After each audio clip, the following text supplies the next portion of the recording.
Hello guys அனைவருக்கும் வணக்கம். இந்த வீடியோவில் நாம் என்ன பார்க்க போகிறோம் அப்படின்னா, எஸ்பிஓவில் இந்த கேள்வி தாங்க ஏகப்பட்ட நண்பர்களுக்கு வந்து பார்த்தீங்கன்னா வந்துட்டுருக்கு. முக்கியமாக ரீஃபண்டு இருக்கிறவங்க சரிங்களா?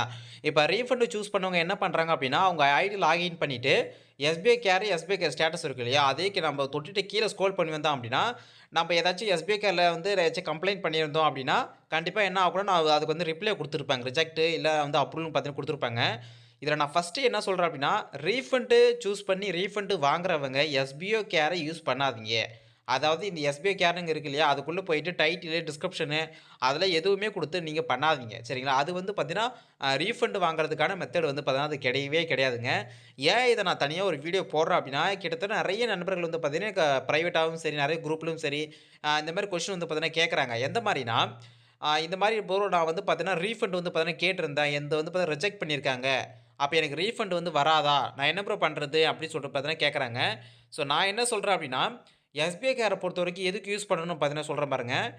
எஸ்பிஐ கேரு உங்க ஐடியில டாஸ்க் சம்மந்தமா ஏதாச்சும் ஏதாச்சும் பிரச்சனை இருந்தா மட்டும் தான் உங்களுக்கு அமௌண்ட் கம்மி ஆட் ஆகுது. இந்த மாரி பிரச்சனை. அது மாரி ஏதாச்சும் இருந்தா மட்டும் தான், ஏதாச்சும் இஷ்யூ இருந்தா மட்டும் தான் நீங்க எஸ்பிஐ கேர யூஸ் பண்ணணும். மத்தபடி வந்து பார்த்தீங்கன்னா, வேற ஏதாச்சும் கேள்விகள் இருந்தா நீங்க வந்து இஷ்யூ இருந்தா மட்டும் தான் கேட்கணும். சரிங்களா? இதில வந்து பார்த்தீங்கன்னா, நெறைய நண்பர்கள் வந்து பார்த்தீங்கன்னா, இங்க பாருங்க. I want refunded task amount have not received any amount yet. But I am waiting above 1 year sir. Really I hope very well on SPO. But now a day I cannot continue to the SPO sorry team அப்படின்னு பார்த்தீங்கன்னா சொல்லியிருக்காங்க. ஒண்ணும் இல்ல. எனக்கு எஸ்பிஐலாம் பிடிக்கும். ஆனா, இப்போ சூழ்நிலையில என்னால எஸ்பிஐல கன்டின்யூ பண்ண முடியாது. எனக்கு இப்போ வரைக்குமே வந்து பார்த்தீங்கன்னா, அமௌண்ட் வரல. 1 வருஷமா ஆச்சு. எனக்கு ரீஃபண்டும் வரல, டாஸ்க் அமௌண்ட்டும் வரல அப்படின்னு பார்த்தீங்கன்னா சொல்லியிருக்காங்க. அது வந்து பார்த்தீங்கன்னா, ஸ்டேட்டஸ் வந்து ரிஜெக்ட் ஆயிருக்கு. அப்போ எஸ்பிஐ கேர்ல நீங்க எந்த மாரி பண்ணாலுமே, இந்த மாரி ரீஃபண்ட் ரிலேட்டடா எது பண்ணாலுமே உங்களுக்கு ரிஜெக்ட் தான் பண்ணுவாங்க. சரிங்களா? சிம்பிளா சொல்லப்போனா, உங்களுக்கு ரீஃபண்ட் சம்மந்தமா ஏதாச்சும் டவுட் இருக்கு அப்டின்னா, எனக்கு வந்து WhatsAppல கான்டாக்ட் பண்ணுங்க.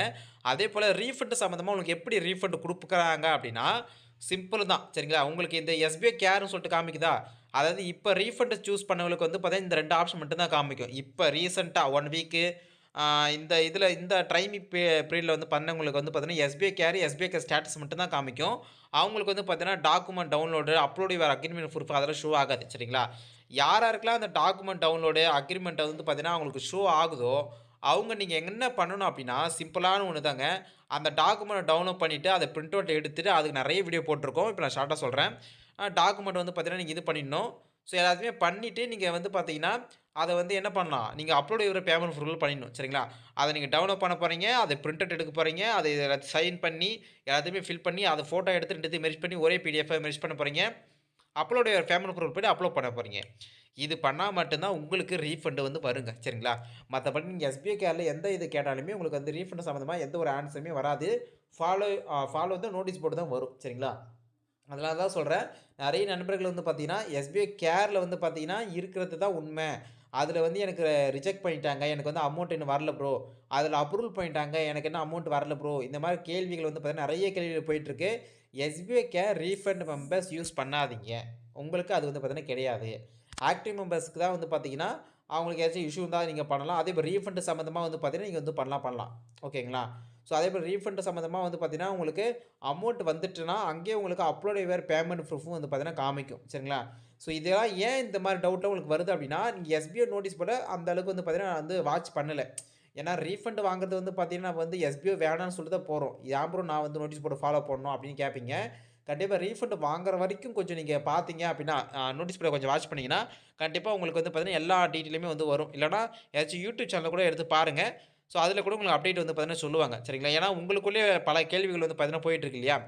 எனக்கு ரிஜெக்ட் பண்ணிட்டாங்க. எனக்கு அமௌண்ட் வரல. நான் என்ன ப்ரோ பண்றதுன்னு கேள்வி வருது இல்லையா? அதுக்காக சொல்றேன். சரிங்களா?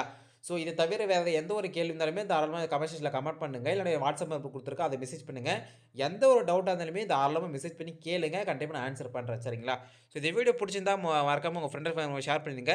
இத தவிர வேற எந்த கேள்வி இருந்தாலும் நீங்க கமெண்ட் செக்ஷன்ல கமெண்ட் பண்ணுங்க. சரிங்களா? அடுத்த வீடியோ சந்திக்கிறேன். அது அன்பு அன்பு அஃபிஷியல். தேங்க்ஸ். பை.